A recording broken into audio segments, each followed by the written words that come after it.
Zai, kata Mama akhir-akhir ini BBM naik. BBM kok akhir-akhir ini sering naik ya? Nggak tahu, kayaknya ada hubungannya dengan APBN nggak sih? APBN sih ya? Mending kita tanya Zades deh. Mumpung hari ini materi kita tentang APBN kan? Iya. Wah, itu Zades. Ayo.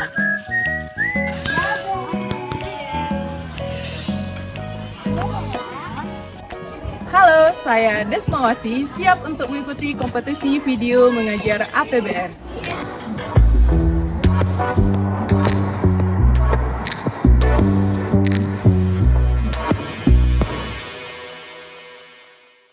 Assalamualaikum. Waalaikumsalam.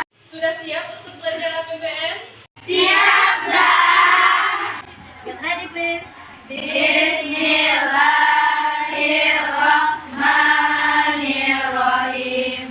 Raditu billahi robba wa bil islami dina wa bi Muhammadin nabiyya wa rasulah. Rabbi zidna ilman warzuqna fahman. Amin.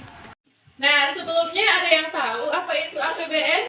Anaza, anggaran pendapatan dan belanja negara, Zah.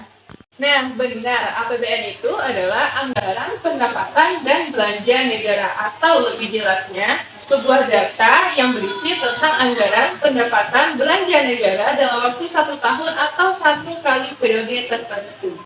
Zah, siapa yang membuat APBN itu, Zah? APBN itu diajukan oleh pemerintah pusat dalam bentuk RAPBN yang kemudian diserahkan kepada DPR untuk disahkan dengan undang-undang. Apa itu RAPBN? Yaitu Rancangan Anggaran Pendapatan dan Belanja Negara. Jadi ibaratnya negara kita ini adalah sebuah rumah tangga yang dia punya anggaran pendapatan dan punya anggaran pengeluaran.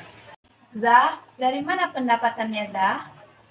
Nah, sekarang sudah jelaskan ya tentang instrumen dalam APBN. APBN itu ada pendapatan, ada belanja. Nah, pendapatannya nanti bersumber dari pajak dan non-pajak. Kemudian untuk pengeluarannya berupa pengeluaran pemerintah pusat dan pengeluaran pemerintah daerah.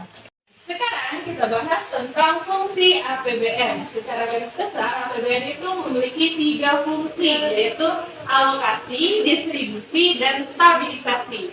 Nah, kita pasti pernah melihat ya, ada pembangunan jalan, jembatan, ataupun tol misalnya. Zah, seperti pembangunan tol Pekanbaru dulu, Zah. Nah, benar. Itu termasuk fungsi alokasi ya. Jadi dalam fungsi alokasi itu, pemerintah menganggarkan APBN untuk pembangunan infrastruktur negara. Kemudian ada lagi fungsi distribusi, yang mana di sini pemerintah menganggarkan APBN untuk penyaluran pendapatan agar masyarakat adil secara merata kemakmurannya. Zah, seperti penyaluran bansos, Zah.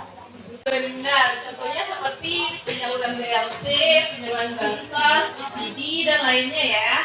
Nah, ini juga termasuk dalam program pemerintah dalam redistribusi pendapatan yang sudah pernah kita pelajari di kelas 8. Next, yaitu fungsi stabilisasi. Nah, di sini APBN berperan untuk menjaga stabilitas ekonomi agar tetap stabil. Contohnya seperti ketika pemerintah menurunkan atau menaikkan harga. Zah, seperti penaikan harga BBM, Zah. Zah, kenapa akhir-akhir ini harga BBM naik? Nah iya, contohnya seperti penaikan harga BBM ya. Jadi selama itu sebenarnya pemerintah memberikan subsidi harga BBM kepada kita supaya kita mendapatkan harga BBM yang lebih murah. Tapi sekarang pemerintah mengalihkan subsidinya kepada masyarakat yang benar-benar membutuhkan. Kemudian jika pemerintah menaikkan harga BBM, maka masyarakat tidak akan menggunakan BBM secara boros lagi. Kemudian polusi udara akan berkurang dan kita bisa mencegah perubahan iklim. Kita bahas gimana APBN Indonesia yang udah dirancang oleh pemerintah selama tahun 2023. Nah, ini Saza punya brosurnya. Silakan dilihat ya satu-satu.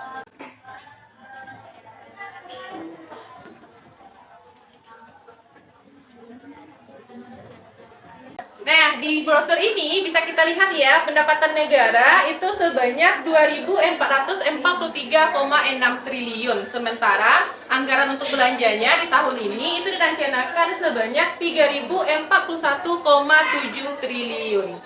Zah, Berarti kita defisit dong, Zah. Iya, kalau dari anggaran yang udah disusun ini, itu kita defisit ya. Tapi pemerintah itu selalu berusaha untuk merencanakan defisitnya itu berkurang dari tahun ke tahun. Nah, di sini bisa kita lihat defisit anggaran sebanyak 2,85%. Kita udah mengalami penurunan defisit dari tahun ke tahun. Nah, sekarang udah paham apa itu APBN? Sudah.